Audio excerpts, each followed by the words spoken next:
Welcome to the Designated Drinker Show, the podcast that's raising the bar on craft cocktails. I am your host, Louise Solis, and with me, as always, is my very, very talented friend, who you know is checking our list to see who's naughty or nice. She's Mixtress DC Gina. Isn't that the truth? I am like checks and balances all the time. What'd you do? Not talking to you for 5 years. You're not doing that to the kids. Right?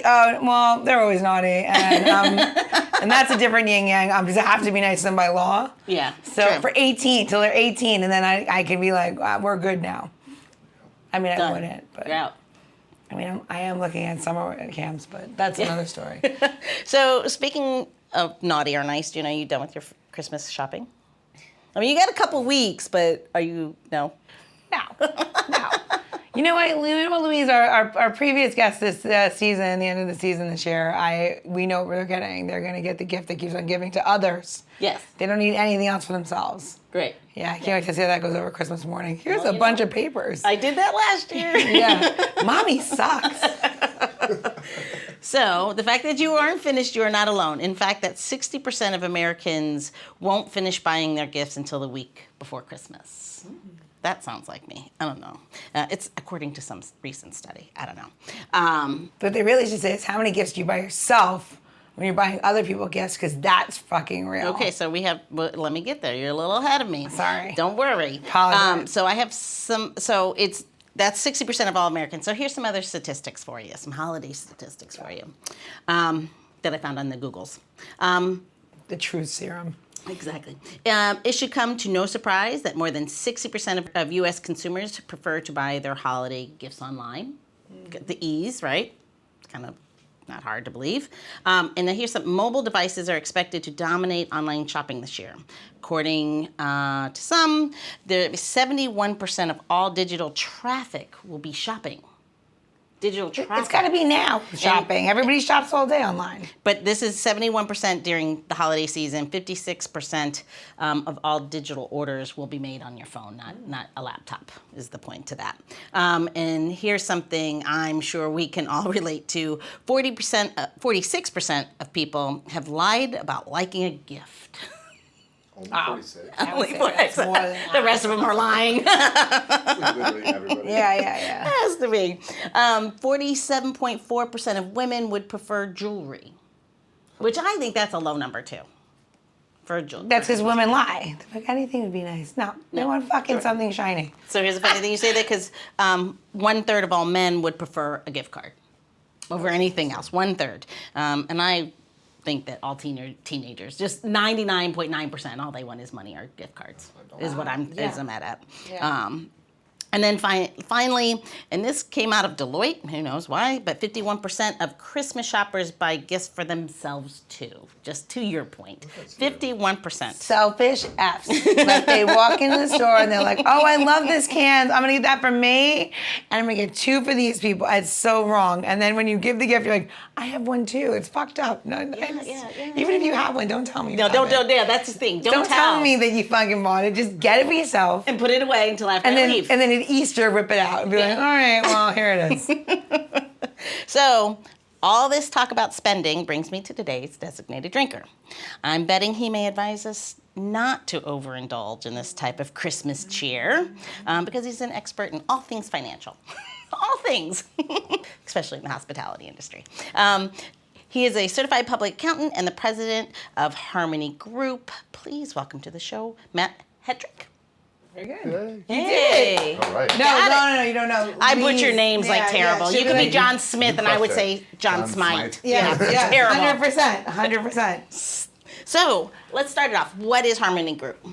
So Harmony Group's a CPA firm headquartered in the DC area that focuses on the hospitality industry. We do most of the best restaurants in this whole area, and a bunch of the best ones are in the whole country. And then we also do taxes for businesses and their owners, like Gina. Yes. That's right. That's how we found Matt. Yes, that's why I'm assuming why he'd say don't spend your money there. You owe all these taxes, Gina. No, I don't know any taxes. Just She didn't ask me about that part. Yeah. No, I'm like, Matt, can I buy this? He's like, no, don't buy that. I'm like, all right, I'm just gonna get it anyway. No, Matt, no. Sorry, go ahead. Go ahead. I was gonna say, that's actually true. That is very true. But at least somebody will tell you what to do, Yes. right? Yes, it's all right. Go ahead. So how do you know each other? Gina and I have worked together for 5 years, 4 years, pre-COVID. Pre-COVID, barely pre-COVID. Yeah. Matt saved my. So I'll back up. Andrew Lindbergh worked for Buffalo and Bergen as our director, operations director, and he was like, you know, I saw him the other day. in order to grow, you need a CPA that understands what you need to do, right? And it wasn't that my CPA was bad; they just weren't for growth and for like really managing what you're doing, right? So I was like, I don't want to switch. Like most people that have an accountant, the scariest thing in the world is to venture into the unknown with money. Yeah. Right? And like I was terrified is beyond the word, right? I didn't want to do it. I was being lazy about it. I was like, it's fine. It's all the things. And it wasn't fine. I was definitely being lazy about it and I was scared. Yeah. Because I didn't understand how it was gonna work and I liked the person that came and had 59, folders and they showed up at the restaurant and they looked at you and they're dead. Here we are together and here's the check and you know what I mean? That all works, right? Well, because you understood it. I understood it and I was afraid of what happens, right? Yeah. Well, we met and we started like talking, that's how it would go. And I was like, all right, we'll try it. And Andrew definitely had been working with Matt before. And he's like, he will, whatever you think that you want to do, he will help you facilitate it and make it happen. More so like a CFO, like a chief financial officer, and like help you, really advise you in the right ways, help with Growth, but charts, but like also like how do you budget? Like what are you gonna do? How are you gonna do that? What's a better way of spending money? How do you look at it? How do you forecast? How do you, right?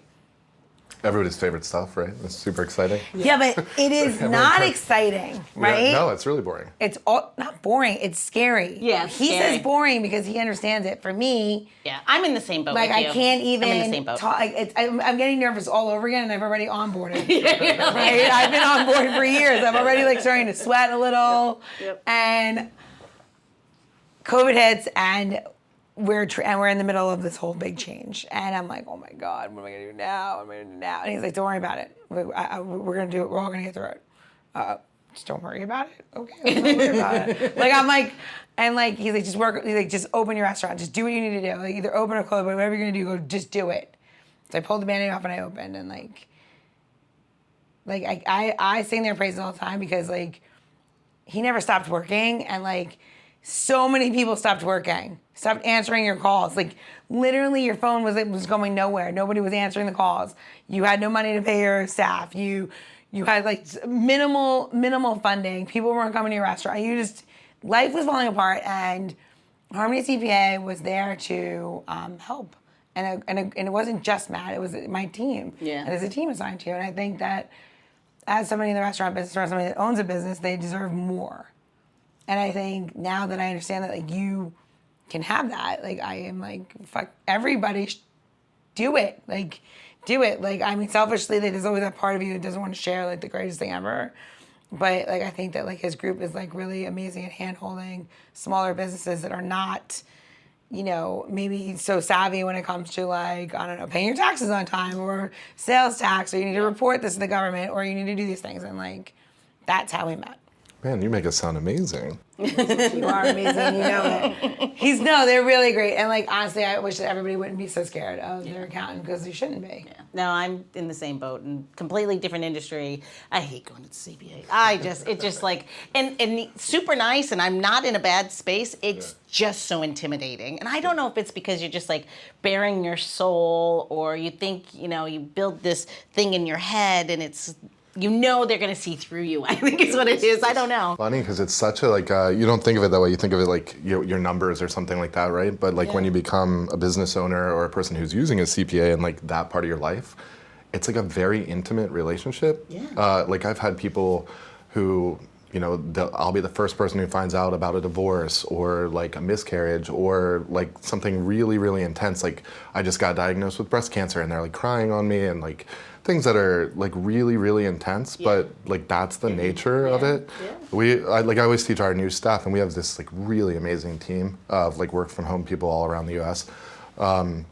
but I always teach them, like, look, it's not really a numbers thing. It's not even accounting. You have to understand this is just about psychology first and money second, and the two things are like so deeply entwined with like people's self-worth, especially in America. Yeah. A lot of people are like, hey, am I valuable? Well, how do I get paid, right? And so like I think when you understand that like the money is so important to them, then it's an interesting relationship. But you can be nice to people and support them in their dreams. It's a pretty cool thing. Yeah. How did you end up in this space? So I always say my backstory is I grew up in an accounting family. My dad's a CPA, really, really talented one, and he works with and for me now. So I grew up doing that kind of stuff, and in college I did catering, so I really liked food. Did stuff like that got me into the food world. And then I was in school, probably the same time as you. I'm gonna age myself, but like 9/11 happened. Mm-hmm. When did you graduate? I graduated in 2000, my first degree. Okay. So I was already out. Okay, so I was just in school, and like 9/11 happened, and I was like in school for accounting and English, like I just told you a minute ago. And then the war happened, and it kept going, and eventually I was like, all right, this is not going to stop for a while, and I joined the infantry in the Army, and I fought in Iraq. And when I came home from... Thank you for your service. Oh, thank you. Of course. So that's like, the job that I had then was shooting people for a living, which is a lot different than counting their numbers. And so when I came home, like a lot of soldiers, immediately got my wife pregnant, so hey Sadie. And I had to get out and go back to the family business kind of, and I hated it. And I always try to explain like it was the worst way to get PTSD ever. I don't think I realized it at that time, but I was like in a bad place, and I was assigned to, in this building actually, we had a couple of restaurant clients. There was a place called Restaurant Eve back in the day. Yeah. Majestic as Todd's. And anyway, I just got into I was like, if I'm gonna do accounting, I should do it in an industry that I really like am passionate about. And from that little spark, just learned for like how to do restaurant accounting. And I used to do literally everything for free, little restaurants that don't exist anymore, bars, like anybody who would take me, like just to let me see their books, and I like taught myself, but then connected things from seeing big organizations and little ones. We've helped like 300-400 unit things from Europe come to America. Wow. Like really big stuff all around the country, and then taking those ideas and like combining them in ways that are really useful for, say, like Gina, right? Yeah. Like Gina's challenges at Buffalo and Bergen and at Last Call they have so many parallels with what you need if you're running quite literally any other food business, but they're also unique. And like, how do you connect the two and say, hey, here's the best thing to do with this. I've seen this decision 100 different times. Here's how to do it. And Gina's, she feels free to ignore me when needed, but also takes it as like good advice, because she knows that I think one of the things that I think I bring to the table is, I asked you if I could curse before. Like I'll be like, what the fuck are you doing? Yeah. And this is why. And she knows that I'm not going to lie. Yeah. I think it's a unique relationship. Like a lot of CPAs are nerdy accountant types, right? Like that's why I'm making fun of it, but like very soft. And so, when she needs somebody to yell at her about something, but in a I love you way, I want you to like succeed at your life goals. She knows that she can come to me, and the rest of the team is killing it on the work, and that's what we do. Yeah, it's really cool. They're hard decisions. That's really cool. I didn't know that that's what I knew that you were in the Army, that you did the Army, but I didn't realize that's why you joined. That's pretty amazing. Yeah, I wanted to, there was a point, when Bush did the landing on the carrier, and it was like, the war's over, and then mission accomplished, and then literally that day, like 30 people got blown up or something, right? And I was like, this is not over. And I was like, I didn't want to get older and like look back and be like, I chose not to do that. I remember I was at Maryland at the time. I was in the business school. I remember sitting there like waiting for a class, like one of those big lecture hall ones, and overhearing like two kids talking about, we would have been kids at the time, right? Talking about like, what are you gonna do? Oh, when I go to finish, I don't know, med school or something, I'm gonna do plastic surgery because that's where you make the most money. And I was like, I don't want to fucking be that guy, like who didn't do the right thing and only did it for money, or was like that shallow. It was like it just happened to be the right conversation. And I tried to actually join the Marines. They didn't call me back right away, but the Army was fucking right there. Of course they were. The Army. Same building right across, and like one was less responsive than the other, and I was like, all right, well, what do you do? And, now there it is, right? That's how you made your choice. That's crazy, right? It's probably a lot better, to be honest. Uniforms are way less cool, but yeah, definitely. And I don't see too many Army blokes with the special little Marine space. I don't know what they do to their bodies, but man, appreciate it. Great deal. Are you talking the V? Yeah. Oh, okay. I'm looking at it like, wait a minute, what are you Yeah, talking the about? B. Yeah. Well, I mean, Louise is a military wife as well, so there you go. My husband served 20 years for the Air Force. Okay, there you go. The chair force. The chair force. But Yeah. see, that's where you get all the best benefits, the best bases. Good job, him. Yeah, Thank but he him did for his deploy a service. lot, I know. and he was a civil engineer. So, Well- and he was there obviously same time you were, and what the Air Force did. But everyone's like, oh, they didn't serve. I'm like, and especially they went in before the bases existed, and that's planes need to land. Yeah. So there are engineers that have to go in and figure that out. So, again, thank Well, you honestly, for like, thanks for your service, because I think people don't understand like how much harder it is almost for like, military spouses and families. Like me, I'm deployed. I'm doing stuff I we understand. have a mission though. Yeah, you yeah. Have your, that's You guys our- just have to wait Yeah. and have no idea what's going on. And like back then, we didn't have fucking iPhones. Isn't that weird? No, Yeah. Dave. Well, when Dave first deployed he went to Saudi 1st, way before. That was during Desert Storm. Yes. okay. And that was hard because it's all in the news, and this is the very first time. I'm 20-0, Yeah. and it's in the news to your point, but you don't know anything other than what's terrible coming across. This is being blown up, that's being blown up, and you have no idea. He Right. could call me like once every 2 weeks. Fuck that. And it was when they had the phone, like The, like, the stations, big one. Yeah, and yeah, he would. There was always somebody on the line listening, and he only had like 12 minutes every 2 weeks. That's a tough way to keep a relationship running. And like if you're the guy doing the work, you just work harder. Yeah. And like, I don't know, like blood, sweat, and tears and get it done. Families, no way. Like that's so hard. So thank you. You guys are so cute right now. I want to cry. I have my good friend and staffer Mackenzie. Right now, her husband's in Europe. My best friend's in Europe. Like one of them is obviously deployed as in the military. Right? He's a helicopter pilot. My best friend is like a contractor. And like I'm just it's so difficult to watch. What I remember being difficult, but never on this end. So. Yeah. So you're seeing the flip side Yeah, of it. that's gonna be hard. It's gonna be weird. Really. Oh hell yeah. So how do you think that experience kind of played into your next space? Well, I mean, like a good example of it is probably the Gina thing. I still remember, I'm sure it's on the internet, like writing a thing to like all the clients, like when COVID hit and the shutdowns hit. And I think I like alluded to the military service and like, look, one of the things you should know is I got your back. This is not that bad. Whatever it is, I'll help you through it. And so will the rest of us. I don't know. Sometimes it's a little that was a hard period, but I would say it was almost easier than some of the periods since then. Like the stuff we're dealing about now with this change to the whole industry and stuff. There's not the same like sense of Death. yeah. Like people are like, why the fuck are restaurants charging service charge? And it's like this is a complicated topic about some people who fucked the whole industry up for no reason. Do you want to talk about it for 6 hours? Because we can. At that point, it was like, how do we survive? Because everybody was afraid, nobody knew what was coming. And I think having like a guiding hand to help people through, like we lost a single client in all of COVID, in all the restaurants, hundreds of restaurants that we worked with, right? That's nuts, right? And the only one was a guy named Adam Greenberg, who's been on the show. Yeah. And he's awesome. He's and he had a great concept, and you Great chef. can't do an inside You can't tiki do a communal bar. communal tables during a pandemic. Yeah. So that was just like bad luck for him, but we helped him out of DC, which is great, and everybody else we helped through it. So I think that's really good, and I think like taking that same experience, like my team will sometimes complain about like we're working hard at this or that, and everybody will say that, and I'm like, well, it's not 90 hours in like 150-degree heat, so get out of here. Like, Kind of puts things in perspective. yeah, like I just can't lose that perspective, and so I think it makes it easy to say, hey Gina, this is a fucking dumb idea, or like you should change it in this way, and not be afraid of like Gina's not going to shoot me. Yeah. You know what I'm saying? I mean, she Well, might. I don't know. She might poison my drink. or- Hold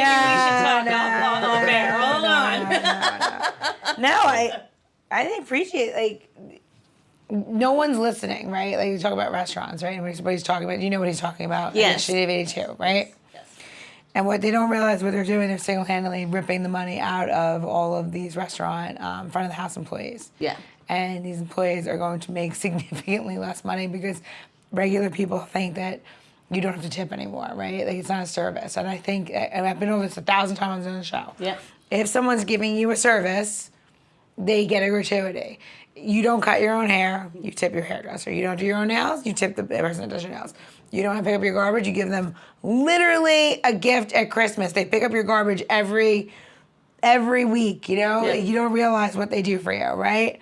You put it out there, a gesture, thank you. Even if you're gonna go buy lunch, doesn't matter. These are things you don't want to do and you're paying somebody else to do, then you give them a gratuity. But what they did was they didn't realize how much money some of these employees are making, and somebody's sitting, you know, with nothing else to do in an industry they don't understand is like, oh, how can I be disruptive, right? They're a disruptor, and how can I, you know, make it seem like I'm doing the good for the other person? And they realize these politicians like back something that really no idea what they were have doing. no idea. Yeah. They have no Like, idea. They just did this in Chicago, right? And it's like, it's just, like, you're checking the right boxes because you have your own aspirations to do more.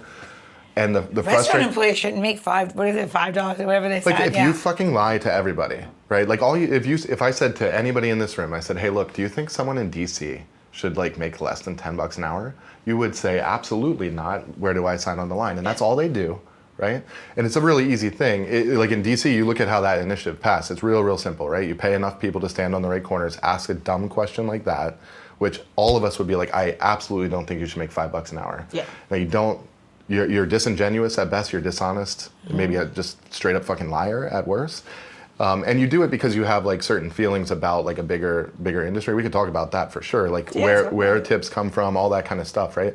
But what you're doing is you're lying to people to make them make a law change that hurts people. Yeah. And you're doing it for bad reasons. I mean, you're doing it maybe at best for naive reasons, right? I would say, is it the difference between ignorance and malice? And that would be getting into the heart of that. And it may be, there may be no one answer to that.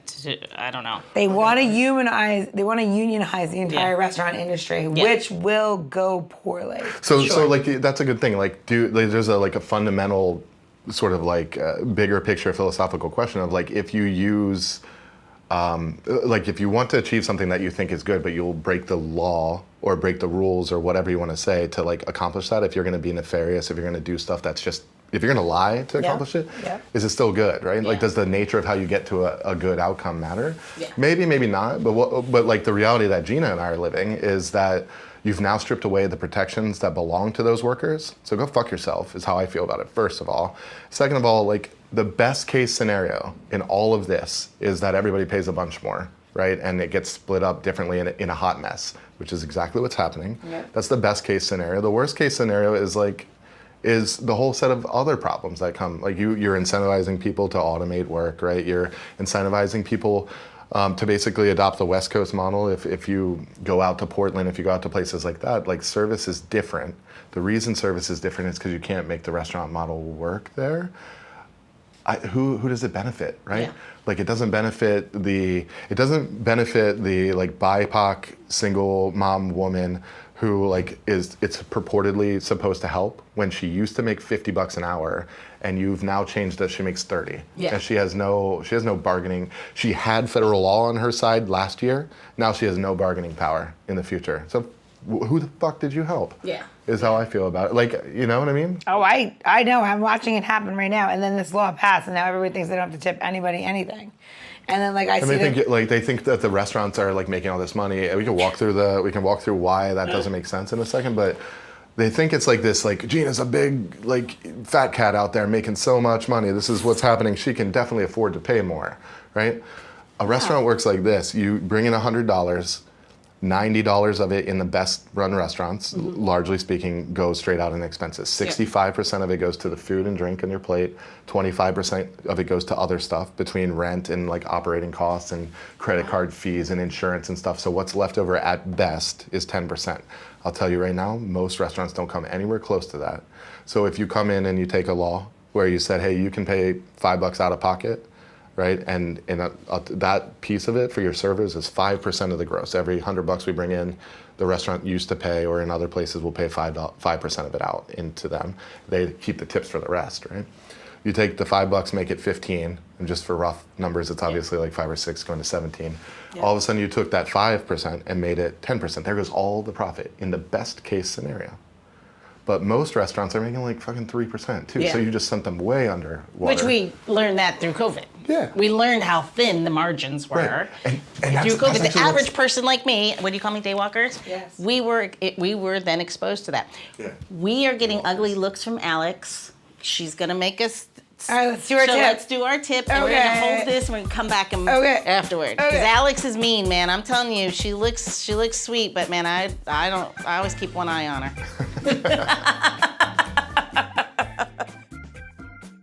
What is this? What is this? What is this? See this in the liquor store? Intimidated, not sure what it is.